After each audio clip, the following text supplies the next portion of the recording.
2.5 का एग्जाम्पल करते हैं। पहले हम एग्जाम्पल करते हैं, क्या कहता है एग्जाम्पल में, a wall of length 10 meter was to be built across an open ground. The height of the wall is this and thickness is this. If this wall is to be built up with bricks, obviously कि एक जो wall होती है वो BRICS से बनी हुई होती है, तो उस ब्रिक्स का जो डायमेंशन है वो ये दे रखे हैं। तो कहता है how many bricks would be required. तो क्या करना है हमें यहाँ पर, जैसे मेरे पास ये वॉल है, क्या है, ये पूरी वॉल है, ठीक है, राइट। और किससे बनी हुई है, ये ब्रिक्स से बनी हुई है। तो वो क्या कहता है कि एक ब्रिक्स की जो लेंथ डायमेंशन दे रखी है, तो कहता है हाउ मैनी ब्रिक्स, यहाँ पर कितनी लगेंगी, हाउ मैनी ब्रिक्स, वो कह रहा है कि हम कितनी ब्रिक्स को यहाँ लगा सकते हैं, यानी कि ये पूरी ब्रिक्स की काउंटिंग करनी है और एक ब्रिक्स की दे रखी है। हो जाएगा। सबसे पहले क्या हो सकता है, नंबर ऑफ द ब्रिक्स निकालने के लिए क्या होता है, बड़े में से पूरी वॉल का मेज़रमेंट कर लिया जाए और एक ब्रिक्स का मेज़रमेंट कर लिया जाए, तो हमारे पास क्या हो जाएगा, पूरा काम हो जाएगा। तो चलते इसके क्वेश्चन की ओर चलते हैं। क्या कहता है वो लिखते हैं, हाइट लिखते हैं। वॉल क्या होती है, एक लाइक एक क्यूबॉइड ही होती है, राइट, इसमें तो कोई वो ही नहीं है।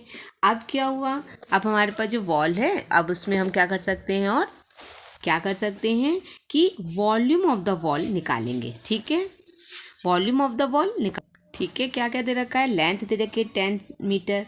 अब ये सारी चीज़ें तो सेंटीमीटर में हैं, तो हम 10 मीटर को भी क्या कर लेंगे, सेंटीमीटर में चेंज करेंगे। 1 मीटर में 100 सेंटीमीटर, तो 10 मीटर में 1000 सेंटीमीटर। थिकनेस 24 सेंटीमीटर है, हाइट 4 मीटर है, तो 4 यानी कि 400 सेंटीमीटर। तो अब क्या करेंगे, वॉल्यूम ऑफ द वॉल, हमारे पास वॉल्यूम ऑफ द वॉल का हो जाएगा length into thickness into height, right. तो अब हमारे पास कितना दे रखा है, सब दे रखा है, मल्टीप्लाई कर दो और निकाल लो, नहीं तो ऐसे ही छोड़ दो, फिर हम कट कर लेंगे। कहाँ करेंगे ये सब पता चल जाएगा इस क्वेश्चन में, ठीक है। ये हमारे पास आ गया। अब हमें क्या करना है, हमें एक ब्रिक्स का भी दे रखा है, डायमेंशन एक ब्रिक्स का भी दे रखा है, तो लिखेंगे volume of the one brick. तो क्या होता है, volume of the each bricks, length into breadth into height. Length हमें 24 सेंटीमीटर है, 12 सेंटीमीटर और 8 सेंटीमीटर दे रखा है, ठीक है। तो ये हमारे पास कितना हो जाएगा, सेंटीमीटर की क्यूब कर दीजिए, है ना। तो कितना हो जाएगा, अब हमारे पास क्या है, नंबर ऑफ वॉल्यूम, यानी कितनी ऐसी ही डायमेंशन की कितनी ब्रिक्स लगेंगी, यही तो कहा है ना। तो नंबर ऑफ ब्रिक्स रिक्वायर्ड, जितने रिक्वायर्ड हैं वो ये पूछना चाह रहा है। तो सिंपल है हमारे पास, क्या हो जाएगा, टोटल वॉल्यूम ऑफ बड़ी वाली वॉल का, ठीक है, upon volume of each bricks का। ईच ब्रिक का तो अपने आप ही निकल आएगा, ठीक है। वॉल्यूम हो गया, वॉल्यूम क्या था हमारे पास, 1000 वॉल का 24 centimetre, 400 centimetre upon each brick का था 20। इसलिए हम लोग वहाँ पर मल्टीप्लाई नहीं कर रहे थे, क्योंकि हमें इजी पड़ता है ये काटने। देखो 24 से 24 हो गया काम, थोड़ा बहुत आसान हो गया ना।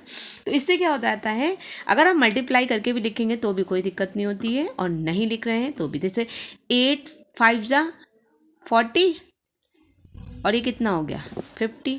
तो 5 को किससे मल्टीप्लाई कर सकते हैं, 5 1 जा 5, 1 2 3 4, 1 2 3 4 अपॉन 12।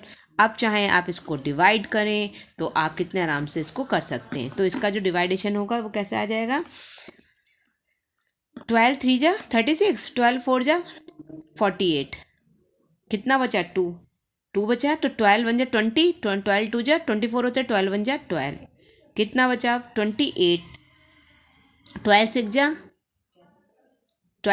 32, 72 सॉरी 72 से फिर कितना बचा 72, फिर 8, 12 6 जा, ठीक है, फिर 12 6 जा, ज़्यादा नहीं लो। तो यानी कि हमारे पास देखो आधी ब्रिक तो नहीं लगेगी, तो हम इसको क्या कर लेते हैं, क्या कर देते हैं बेटा, 4 1 6 6 7 कर देते हैं। तो टोटल जो वॉल में जो रिक्वायर्ड है, रिक्वायर्ड ब्रिक्स कितनी हो जाएंगे हमारे पास, रिक्वायर्ड ब्रिक्स हो जाएंगे हमारे पास, तो हमारे पास ये इतनी हो जाएगी, ठीक है।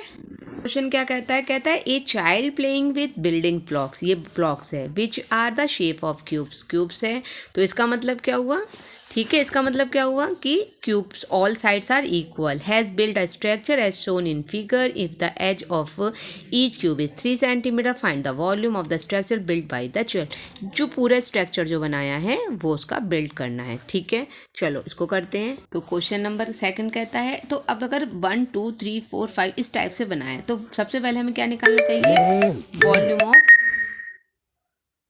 ईच क्यूब क्या होगा, आपको तो पता ही है क्या होता है, लेंथ इंटू लेंथ, जो साइड इंटू साइड, यानी एक ही क्यूब। तो कितनी दे रखी है, 3 दे रखी है, 3 इंटू 3 यानी हमारे पास कितनी जाएगी, 27 सेंटीमीटर की क्यूब।